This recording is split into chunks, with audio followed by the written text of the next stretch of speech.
नमस्कार मित्रों, अनंत कथा सागर चैनल में मैं डॉक्टर आदित्य पाराशरी आपका फिर स्वागत करता हूँ। पंचतंत्र की कथाओं को आगे बढ़ाते हुए चौथे तंत्र की कथा एक फिर प्रस्तुत है।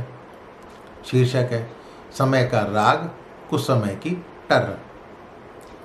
मतलब क्या है कि अपने प्रयोजन से या केवल दंभ से सत्य बोलने वाला व्यक्ति नष्ट हो जाता है। कहानी क्या है, कथा क्या है, सुनिए। एक युधिष्ठिर नाम का कुमार एक बार टूटे हुए घड़े के नुकीले ठीकरे से टकरा गया। जैसे घड़ा टूट जाता है तो उसके टुकड़े टुकड़े हो जाते हैं, कोई नुकीला ठीकरा पड़ा हुआ था, उससे टकरा गया, गिर गया। तो गिरते ही वो ठीकरा उसके माथे में घुस गया और खून बहने लगा। घाव गहरा था, दवा दारू से भी ठीक ना हुआ। घाव बढ़ता गया, कई महीने ठीक होने में लग गए। ठीक होने पर भी उसका निशान उसके माथे पर रह गया। अब कुछ दिन के बाद अपने देश में अकाल पड़ने पर वो एक दूसरे देश में चला गया। वहाँ वो राजा के सेवकों में भर्ती हो गया। राजा ने एक दिन उसके माथे पर घाव के निशान देखे तो समझा कि ये अवश्य कोई वीर पुरुष होगा जो लड़ाई में शत्रु का सामने से मुकाबला करते हुए घायल हो गया होगा।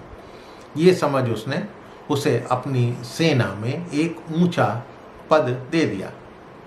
राजा के पुत्र और अन्य सेनापति इस सम्मान को देखकर जलने लगे, लेकिन राजभय से या राजदंड के भय से या राजा के भय से कुछ कह तो सकते नहीं थे। कुछ दिनों के बाद राजा को युद्ध भूमि में जाना पड़ा।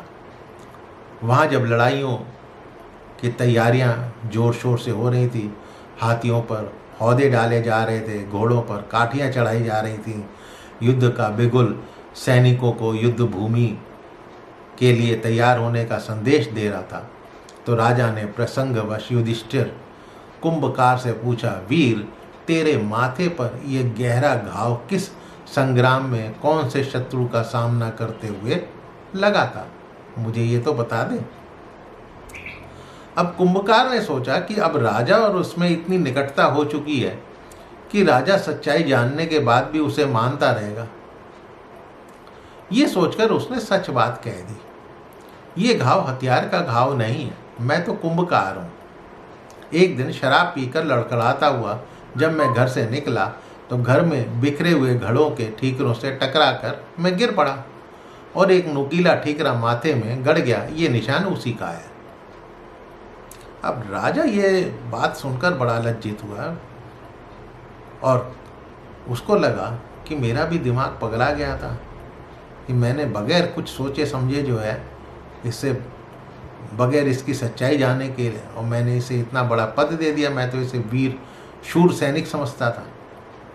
तो क्रोध से राजा कांपते हुए बोला, तूने मुझे ठग कर इतना ऊंचा पद पा लिया, अभी मेरे राज्य से निकल जा। कुंभकार ने बहुत अनुनय विनय की कि मैं युद्ध के मैदान में तुम्हारे लिए प्राण दे दूंगा, मेरा युद्ध कौशल तो देख लो। किंतु राजा ने उसकी एक बात नहीं सुनी। राजा तो राजा ही था। उसने कहा, भले ही तुम सर्वगुण संपन्न हो, शूर हो, पराक्रमी हो, किंतु हो तो कुंभकार ही, हो तो कुम्हारी। जिस कुल में तेरा जन्म हुआ है वो शूरवीरों का नहीं है। तेरी अवस्था उस गीदड़ की तरह है जो शेरों के बच्चों में पलकर भी हाथी से लड़ने को तैयार नहीं हुआ था। युधिष्ठिर ने कुंभकार से पूछा किस तरह, तब राजा ने सिंह और श्रृंगाल पुत्र की कहानी उसको सुनाई। अब वो कहानी क्या थी वो आप अगले एपिसोड में सुनिएगा। उम्मीद करता हूँ कि ये कथाएं आपको अवश्य पसंद आ रही होंगी। यदि पसंद आ रही हों तो इनको अपने बच्चों को सुनाइएगा अवश्य। अपने इष्ट मित्रों के साथ इसको शेयर कीजिएगा और यदि कोई सुझाव हो तो कमेंट बॉक्स में आप सुझाव दे सकते हैं। मिलता हूँ इसी श्रृंखला की अगली कथा के साथ अगले एपिसोड में।